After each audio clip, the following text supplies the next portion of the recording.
Ads లేకుండా latest episodes చూడండి.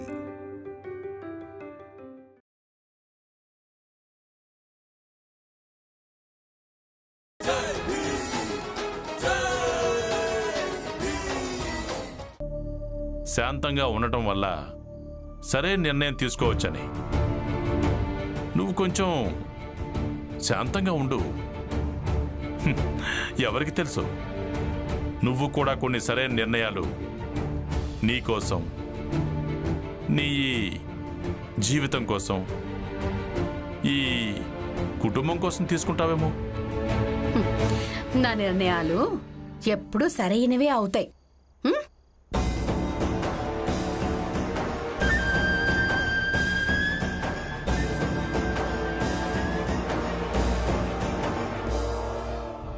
అసలు రేపు ఏం జరుగుతుందో ఏమో.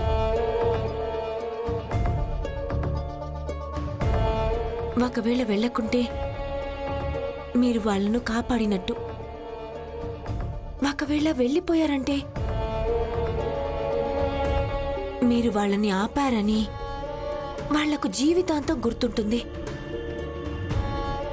ఇక మీరు ఈ రెండు పరిస్థితుల్లోనూ సంతోషించడమే మంచిది.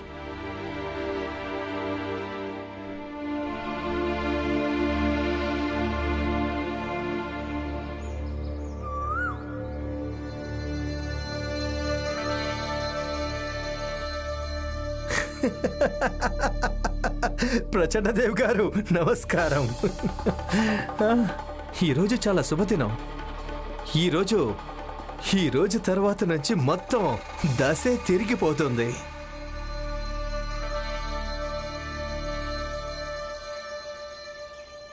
ప్రచండదేవ్ గారు, నేను ఇక్కడ ఇంత ముఖ్యమైన విషయం చెప్తున్నాను. ఇక మీరు ఇక్కడ సూర్యుడిని చూస్తున్నారా? నరోత్తమ్, నేనేం చూస్తున్నానంటే రేపొద్దున సూర్యోదయం అయినప్పుడు ఆ భీమ్రావు బస్తీ వాళ్ళంతా కూడా సముద్రం మధ్యలో ఉంటారు. ఈ సూర్యుడు మన విషయంలో రేపు ఉదయిస్తాడు, ఇక భీమ్రావు విషయంలో అస్తమిస్తాడు. ఇక ఒక్కసారి ఆ భీమ్రావు ఓడిపోయాడంటే ఆ తర్వాత వాడికి వాడు స్తోమత ఏంటో అర్థమైపోతుంది. మీరు మహాజ్ఞానులు ప్రచండదేవ్ గారు. మీరన్నది పూర్తిగా నిజమే. రేపు ఆ భీమ్రావుకు అవుతుంది సూర్యాస్తమయం, ఇక మనకు సూర్యోదయం.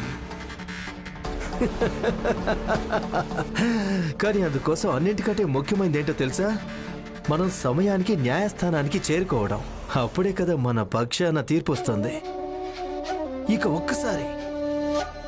ఒక్కసారి తీర్పు మన పక్షాన వచ్చిందనుకోండి, అప్పుడు లాక్కుంటూ మరి తీసుకెళ్తాను. భీమ్ బస్తీ వాళ్లను, బాలా భార్యను, ఆ లక్ష్మిని, అందరినీ లాక్కుంటూ ఓడ దగ్గరికి తీసుకెళ్తాను. ఒక్కొక్కరిని లాక్కుంటూ తీసుకునిరా, చూడటానికి బాగుంటుంది. సార్, నా తరపు నుంచి నేనేం చేయగలను అదైతే చేశాను నేను. మీరు చట్టపరంగా మీ తరపు నుంచి ఏమేం చేయగలరో అది మీరిప్పుడు న్యాయస్థానంలో ఎలాగూ చేస్తారు. ఆ తర్వాత చూద్దాం ఫలితం ఏం బయటపడుతుందనేది. పూర్తిగా సరైన ఫలితమే వస్తుంది భీమ్రావు. గోఖలే గారు తమ సిబ్బందితో కలిసి ఆంగ్లేయ ప్రభుత్వంతో ఈ విషయంపై పోరాడడానికి వెళ్లారు. వాళ్ళందరూ ఇప్పుడే వెళ్ళటం నేను చూశాను. వెళ్ళడం చూశారంటే ఏంటి గురువుగారు? అంటే వాళ్ళందరూ నడిచి వెళ్లాలని నిర్ణయం తీసుకున్నారు.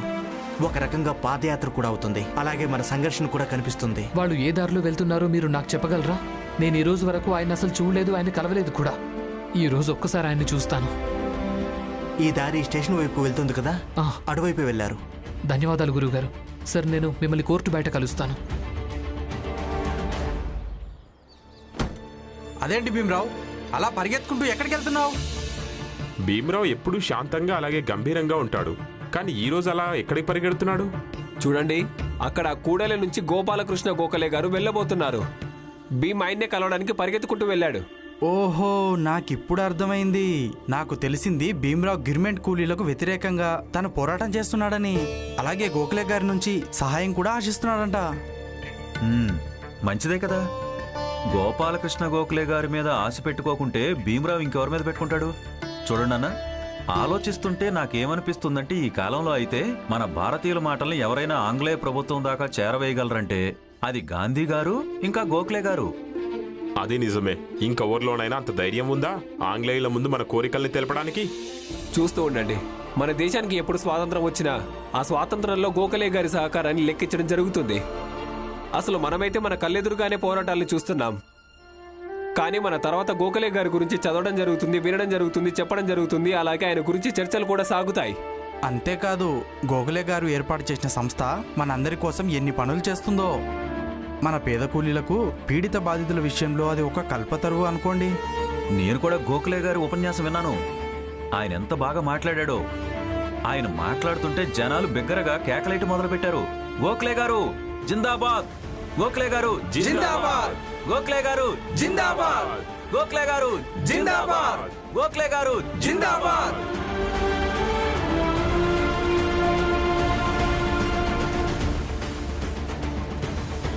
వెంటనే నాకు చెప్పండి. గోఖలే గారు నమస్కారం.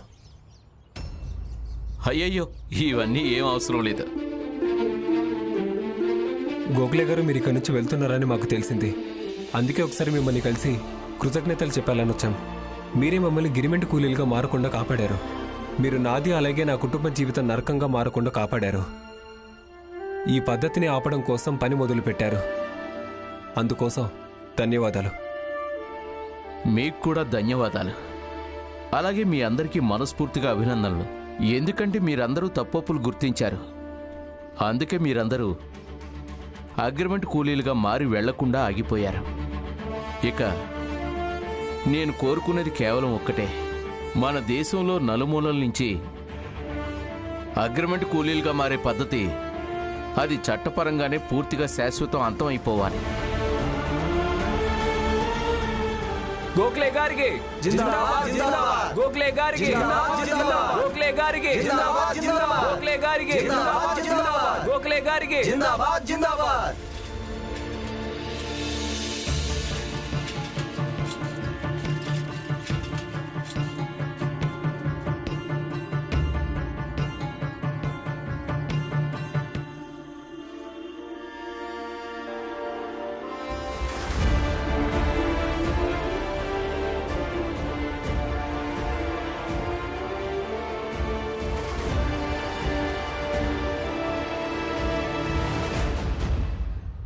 చూడండి, మొత్తానికి ఈరోజు రానే వచ్చింది. కానీ అక్కడికి వెళ్ళాక మీరందరూ నన్ను మర్చిపోరు కదా? లేదు, అసలు ఇంట్లో ఉన్నది కేవలం మీరొక్కరే కదా. మా అందరికీ సహాయం చేస్తుండేది, మా గురించి ఆలోచిస్తుండేది. మరి మిమ్మల్ని ఎందుకు గుర్తుపెట్టుకో? చూసారా, మనుషులు ఇలాగే ఉండడం మంచిది. ఎప్పుడు ఏదో ఒకటి చేయడం మంచిదంటే అది వాళ్లకు గుర్తుండిపోవాలి. అలాగే లోకులు తన గురించి ఏం చెప్పాలంటే కష్ట సమయంలో వాళ్ళు పనికొచ్చారని. నా ఆడబడుచు జీజాబాయ్ అలాంటిదే.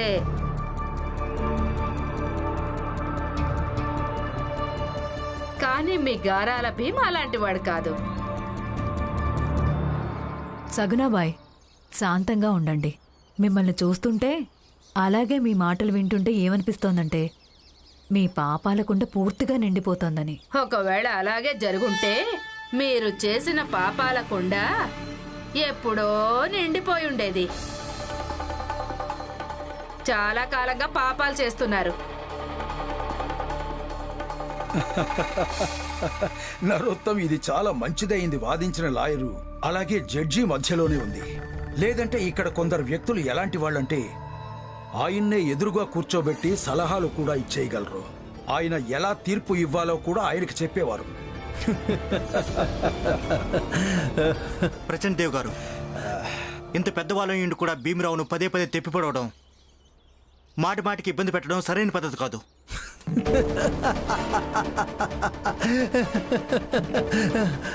అయ్యో గురువుగారు, ఒకసారి మీరు తరగతిలో ఒక సామెత చెప్పారు, గుర్తుందా? గోడ మీద పిల్లి గుర్తొచ్చిందా? ప్రచండదేవ్ గారు ఈయనెవరో తెలుసు కదా. ఈయన మా కాలేజీలో ఉపాధ్యాయుడు. అప్పుడు ఈయన నా వైపు ఉండేవాడు. ఇప్పుడు భీమ్ వైపు ఉన్నాడు. ఏమో హఠాత్తుగా మానసిక పరివర్తన కలిగిందో లేదా మానసిక స్థితిలోనే మార్పు వచ్చిందో. ఇప్పుడు ఈయనకి ఏమనిపిస్తుందంటే నాకంటే భీమరావు యోగ్యుడని. అవునా? సరే, ఈయనకున్న ఈ అపోహ కూడా చాలా త్వరలోనే తొలగిపోతుంది. ఒకసారి కోర్టు తీర్పు వచ్చేసిందంటే అప్పుడు ఈయనకు కూడా అర్థమైపోతుంది భీమరావు నిజంగా యోగ్యుడో లేక అయోగ్యుడా అని. ఖచ్చితంగా చూడండి, గెలుపు ఎప్పుడూ న్యాయాందే అవుతుంది. ఈసారి న్యాయం మాకు తోడుంది.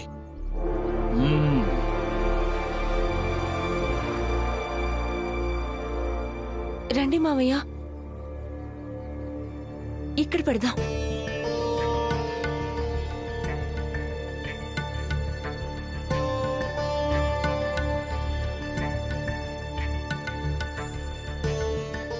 ఏంటిదిరమ్మా, ఇవన్నీ ఎందుకు తీసుకొచ్చావు? అది కాసేపట్లో కోర్టు తీర్పు రాబోతుంది కదా. ఒకవేళ ఈరోజు మీరందరు విదేశానికి బయలుదేరితే మీ అందరి మీద ఈ పూలు చల్లాలని తీసుకొచ్చాను.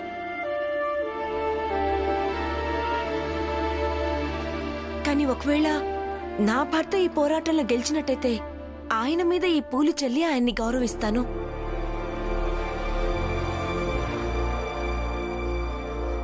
ఈ భార్య భర్తలు అసలు మారనే మారరు. రూపాయి సంపాదించింది లేదు కానీ డబ్బు తగిలేయడానికి వీళ్ళ దగ్గర 1000 మార్గాలుంటాయి. జీజాబాయ్, కొంచెం శాంతించు. బాగుంది రామా. మేము ఇక్కడ ఉన్నప్పుడు ఏది చూడలేకపోయామో అది వెళ్తూ వెళ్తూ చూడగలుగుతాం. ఈ కేసులో భీమ్ ఓడిపోతాడు. ఇక నువ్వు భీమ్ కళ్ళెదురుగానే మా మీద పూలు జల్లుతావు. అప్పుడు భీమ్ విషయంలో ఇది చాలా పెద్ద ఓటమవుతుంది. ఆ తర్వాత మేము భీమ్ ముందు నుంచే దర్జాగా వెళ్తాం.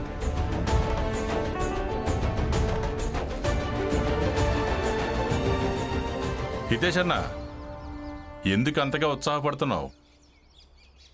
ఈ కేసులో ఇంకా అంతిమ తీర్పు రాలేదు. చూద్దాం ఏం తీర్పు వస్తుందో. నాన్న, ఏంటి మీరు చదువుకునే వాళ్ళు కదా. మీకు ఇప్పటికీ ఈ తీర్పు మాకు వ్యతిరేకంగా వస్తుంది అనిపిస్తుందా? బాలా, నేను కేవలం చదువుకున్నవాడిని కాదు, నాకు జీవితానుభవం కూడా ఉంది. అందుకే నాకు తెలుసు ఏ కథలో అయితే ఎక్కువ మంది పాత్రధారులుంటారో ఆ కథకు ముగింపు ఊహలకు అందకుండా ఉంటుంది. అలాగే ఈ అగ్రిమెంట్ కథలో బోల్డెని పాత్రలున్నాయి. చూద్దాం ఆ పాత్రలన్నీ ఏం చేస్తాయో.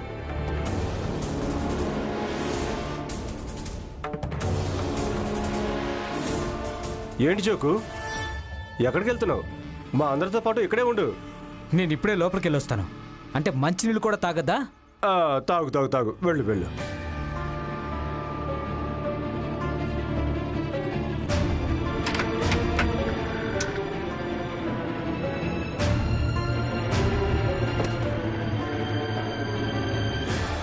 దానికి దూరంగా వెళ్ళు. ఆ అమ్మాయికి మసూచి సోకింది. అలా అయితే దీన్ని ఎత్తుకెళ్లి సముద్రంలో పారేయాల్సి ఉంటుంది. మా నాన్న దాదాపు 17 ఏళ్ల కింద గిరిమెంట్ కూలీగా మారి వెళ్ళాడు. ఇక ఆయన్ని జబ్బు పేరు చెప్పి సముద్రంలో పారేయడం జరిగింది. పని దొంగ, ముందు వెళ్ళి పని చేయి. నువ్వు చెప్పేది మీకే, పని చెయ్యండి. మీరందరూ గిరిమెంట్ కూలీలుగా మారి వెళ్ళబోతున్నారు. ఒకవేళ మీ అందరికీ ఇలా అనిపిస్తుంటే అక్కడ బాగా డబ్బు సంపాదించొచ్చని. అలా జరగదు. నేను స్వయంగా అనుభవించే వస్తున్నాను. లేదు, నేను ఎక్కడికి వెళ్ళను. అక్కడికి వెళ్తే చచ్చిపోతాను. లేదు, నేను అక్కడికి వెళ్ళను. జగ్గు, పులియా అసలు నువ్వెందుకు ఏడుస్తున్నావు? పులియా మనం విదేశాలకి వెళ్ళకూడదు. పులియా నాకేమనిపిస్తుందంటే విదేశానికి వెళ్తే నేను నిన్ను కోల్పోతాననిపిస్తుంది, లేదా అక్కడి నుంచి నేను ఎప్పటికీ తిరిగి రానేమనిపిస్తుంది. పులియా పులియా నేను ఇక్కడే ఉంటాను పులియా.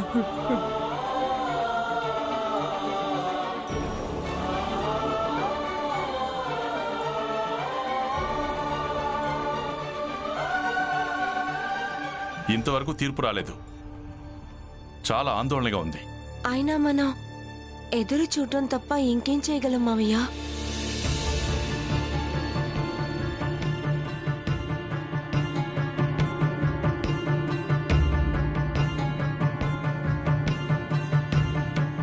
సార్, కోర్టు ఏం తీర్పిచ్చింది సార్? చెప్పండి సార్. భీమరావు, మనం కేసులో ఓడిపోయాం.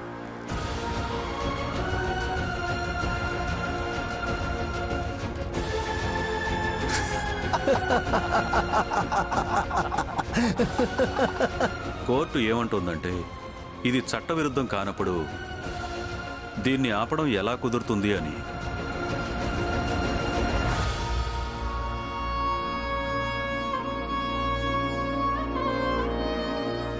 బాగుంది భీమ్రావ్, మరి ఇప్పుడేమంటావు? విన్నావా? కేసులో ఓడిపోయావు. ఇప్పుడు అర్థమైందా నీకు? ఏది చట్టబద్ధమో అలాగే ఏది చట్ట విరుద్ధమో. నరోత్తం, ఇతన్ని జాగ్రత్తగా చూడు. సూర్యాస్తమయం అంటే ఇలాగే ఉంటుంది. మీరన్నది నిజమే ప్రచండదేవి గారు. ఇక సూర్యోదయాన్ని నీకు మేం చూపిస్తాం భీమ్రావ్. భీమ్రావ్, నువ్వు ఇంటికి పద. ఈరోజు నీ ఎదురుగాని నీ కుటుంబ సభ్యులను, నీ బస్తీ వాళ్లను అగ్రిమెంట్ కూలీలుగా మార్చేసి తీసుకెళ్తాను. చూడు.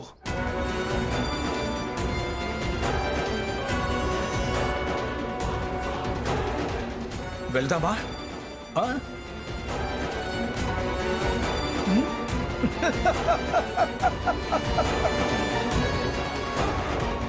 అసలు ఇది ఎలా సాధ్యం? గురువుగారు పదండి.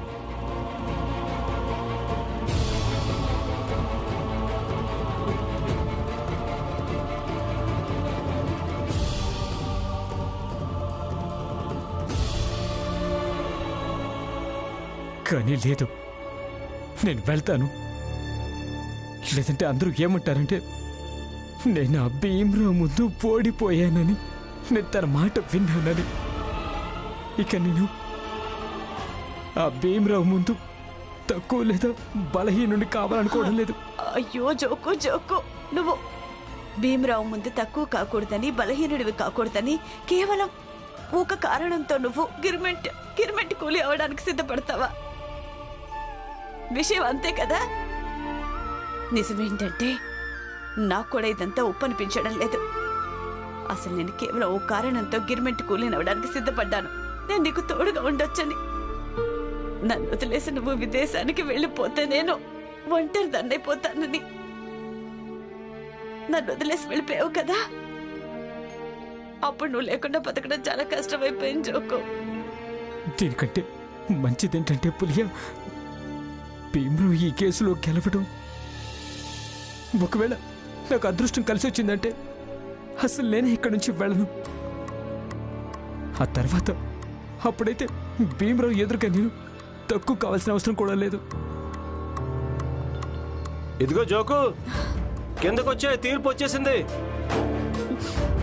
పద, కోర్టు తీర్పు ఏమి వచ్చిందో చూద్దాం. పద పద, ఏడవద్దు. పద పద.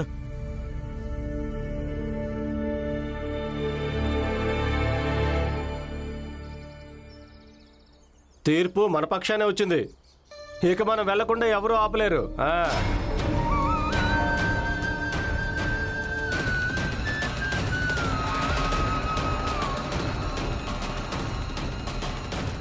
అవును, నువ్వు అన్నది నిజమే హితేష్. ఎందుకంటే న్యాయం పీడించబడొచ్చు కానీ పరాజయం పొందదు. చివరికి మనమే గెలిచాం.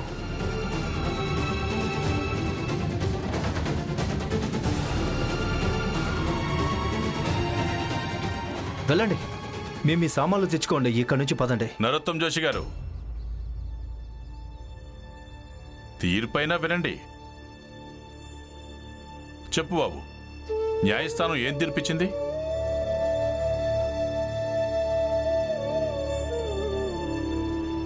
మనం కేసులో ఓడిపోయాం నాన్న.